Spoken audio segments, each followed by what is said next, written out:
What's going on, guys? Welcome to Victims and Villains. If you guys are new to our content, we create content like what you're watching right now simply to educate and engage individuals like yourselves on mental health awareness and suicide prevention through pop culture. My name is Captain Nostalgia. I am a writer, podcaster, and director of our film festival called Horrific Hope. First film festival of its kind to be horror-centric and mental health focused. If you guys would like to submit your nightmares, whether they are screenplays, short films, or feature films, links are going to be in the descriptions below. And if you guys would like more content via our podcast, more movie reviews like this, how to support us financially, whether it is a one-time donation or monthly, along with all of our social medias and mental health resource library, all of those are going to be also in the show notes below.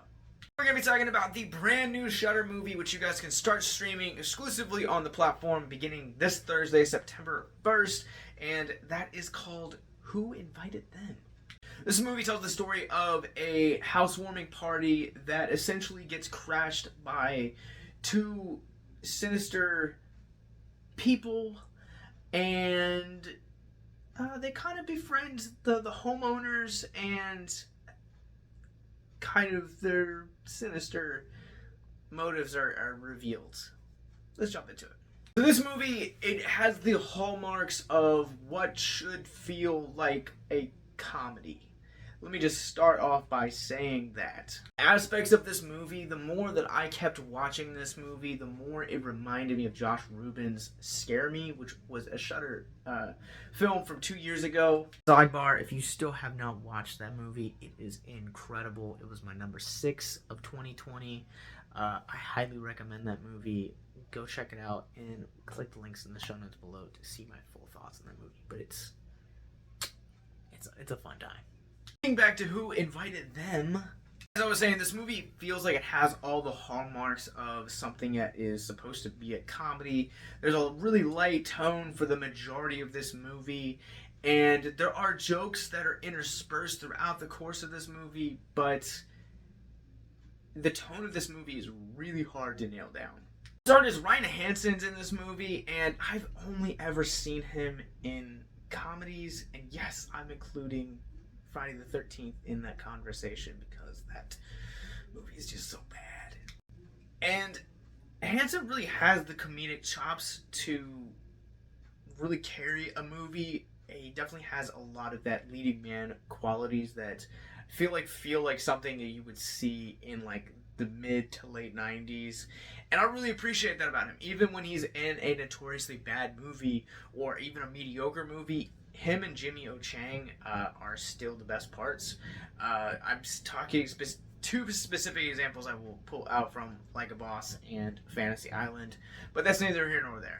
For this movie, he has a lot of that charisma and a lot of that charm that you've seen him do with other films, and again, he's a great leading man for this role. He's the furthest thing from the problem of this movie.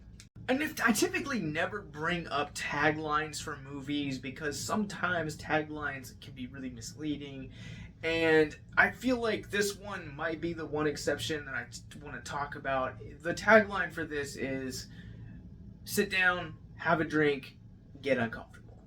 Boy, if I've never heard more appropriate marketing for a movie than those 3 short sentences, then I am truly crazy, because that is just exactly what this movie is. Invited Them, again, coming back to the comedic point, feels like it was intended to be a comedy, but the writer just really wasn't sure how to kind of convey that or how to really pull that off. He knew he wanted to do a horror comedy, but he leans too much into the horror and not enough into the comedy. What is in this movie is just really cringy. I'm not sure who this movie, as far as in terms of comedy, who this is invented for, but it feels like something just is missing from it.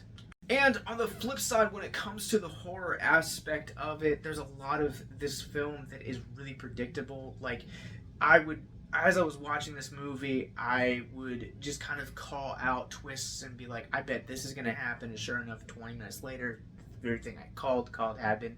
I was probably like one act into this movie, and I said, I feel like this is how it's going to end, and sure enough, I wasn't beat for beat, but I was about 85% right on how it ended. I just got a little few things missed, but pretty much called it. This movie feels like it's trying to borrow things from other films, and it feels like it's taking a little bit from Scare Me, a little bit from The Strangers, and it's trying to give its own little twist on it, and that twist doesn't quite really work.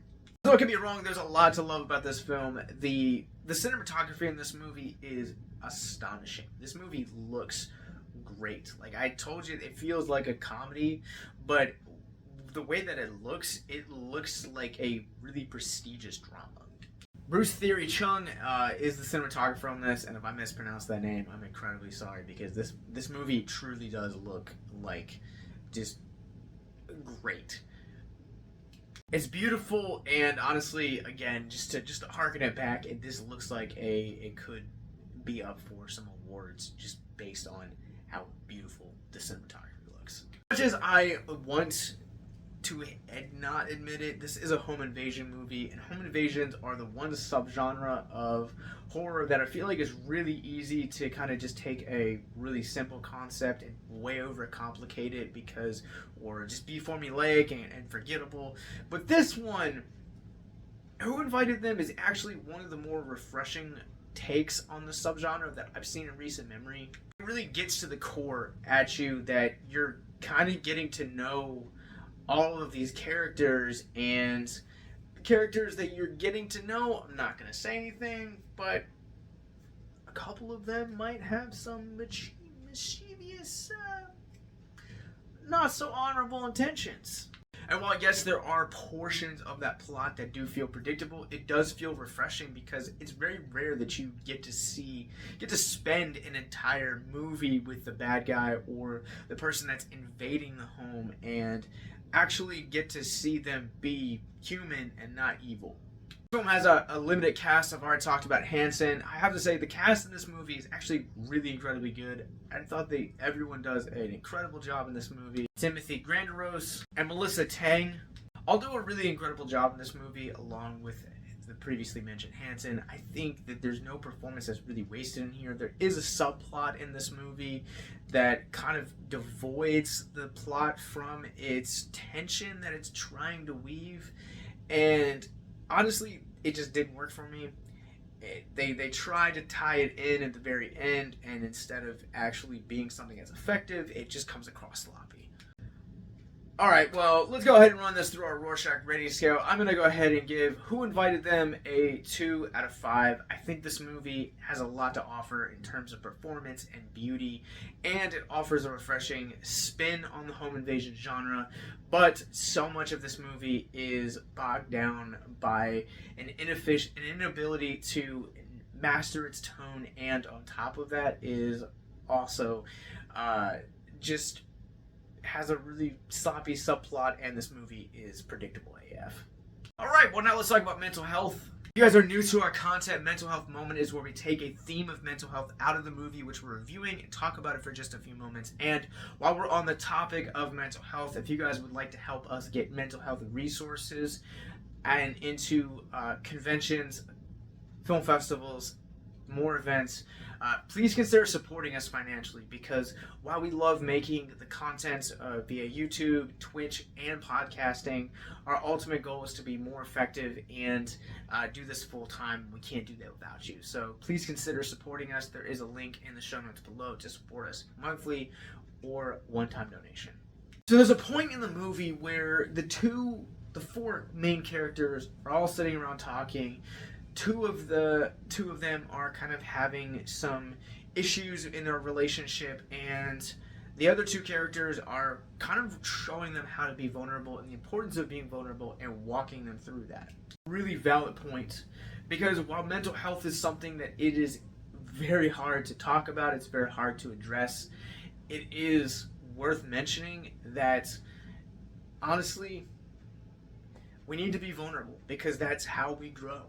If there's a problem in any of our relationships, the best way in order to really grow a lot of those and grow past it just kind of being a surface level relationship is to get down in the weeds and have hard conversations. Talk about your feelings, talk about your mental health, talk about the things you like, talk about the things you hate, talk about the things that make you afraid, talk about the things that make you anxious or bring you joy, because these are the foundations for what makes a truly lasting relationship truly lasting, is indulging in these exact things. And I think sometimes it's really easy to just kind of get caught up and get glossed over, or if we've developed relationship after relationship where we are just kind of having these very superficial or just these very shallow relationships, then it's really easy for us to get caught in and say, nobody wants to hear my problems. And that's the depression talking, that's the anxiety talking.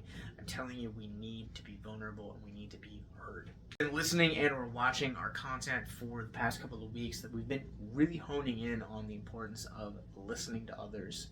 And I just want to take the time right now to encourage you to both listen and be vulnerable and be brave enough to share what you're truly feeling, and be there for people when the reverse happens. And as always, if you or someone you know is struggling right now with suicide, addiction, self-harm, or depression, there is a mental health resource library in the show notes below. Check that out. Make sure that you guys check out Who Invited Them when it comes to Shudder, September 1st. If you guys want to sign up for a week's free trial of Shudder, don't have it, are interested in this movie or any of the other movies we've reviewed on this channel, check the notes, check the show notes in below as well, and make sure that you guys hit that subscribe button, and we'll see you guys soon.